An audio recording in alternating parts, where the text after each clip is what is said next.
If you're just getting into carp fishing or you're confused about rigs, I've tied a rig up perfect for you. First of all, we've got a flying back lead on the line, and believe it or not, that goes on last because you can take it on and off the line as you need to use it. But if you're just getting into carp fishing, I'd recommend you get into using them, because when you cast out, they fly back up the line, pin the last bit down by the bottom, so there's no way the fish can come into contact with the line. And just above that, I've got a little tiny 4mm rubber bead that comes in the packaging with the Safe Zone flying back leads. That goes on before the tubing, and that stops the flying back lead sliding down the tubing and ending up next to the lead before you cast out, because if the two are sitting next to each other, they won't separate in flight. Then I've got about 18 inches, 45 centimetres approximately of rig tubing. I've cut the main line to a point with a pair of scissors to make it easy to thread it, never bite it and try and thread it through. And then the end of the tubing I've also cut to a point which makes it easy to push into that rubber connector. Now, a fatal mistake people make with these is they glue them at this point, and then when it's hitting the lake bed and it's in your bag and everything, it's working backwards and forwards, the glue makes it brittle and eventually it snaps off. You don't need to glue it because there's nothing to pull that out during the cast.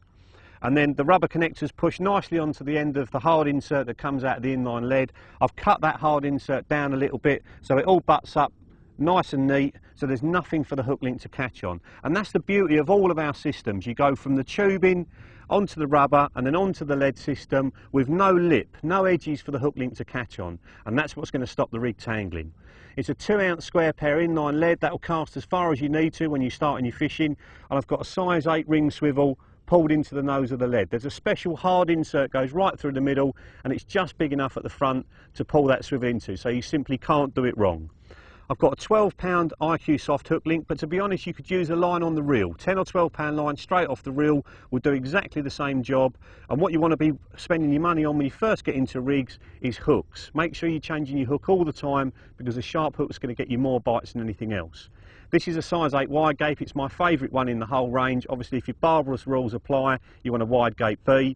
And I've just tied a loop for my hair, then threaded on a little tiny bit of our 0.5 silicone tubing, and that basically holds the hair up the hook, so it's leaving the hook somewhere near the bend. And what that does is it makes the point of the hook heavy, and it will turn and catch hold when it goes in the fish's mouth. It's tied on with a knotless knot, which is really, really easy to tie. And the addition I've made to this one after fishing with Adam Penning is I've done a single turn around the knot when I'm going back down before I go through the eye, just to lock everything in place so the knot can't expand and contract while you're playing a fish. And that's what makes hook links like this snap, is that knot expanding and contracting. Doing that bit round the outside stops that happening. It's probably 6 inches long, 15 centimetres. This is to be used on a hard bottom, so there's no weed around. If there was weed, I'd extend it a little bit. And I've got one of the 12mm dumbbells on there, one of the new mainline dumbbells, and I'd couple that with a nice PVA bag, which I'm going to hook on now for you. There we go. Little tiny funnel web bag. Anything more than that is a waste. I've looped to loop the hook link onto that size 8 ring swivel, so I can unloop it if I want to take it off, or just loop another one straight on again if I want to cut it. And that's basically it. An inline rig that you could fish anywhere. Really, really easy to use. No super glue required. Only a few components, and that will catch fish on any water.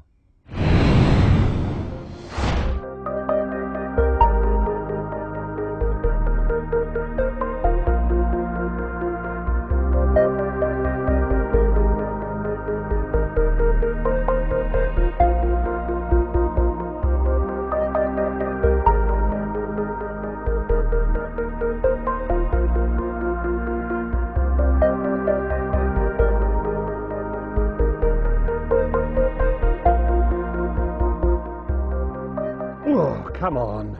Yes! Got him! Oh, a relief. That was a battle and a half. Well, that is all we've got time for in this instalment of Carp Tackle Tactics and Tips. We hope you've got loads of information for making the right purchases on the kit to suit your own fishing, and we hope you've got some fish catching tips as well to put a few more of these beasts on the bank. Thanks to Nick, Chris and all the team at Maison for their kind hospitality on this fantastic venue. And if you want details of anything you've seen in here, it's going to be shown at the end of the film with email addresses and where to get in contact with them. What a beast.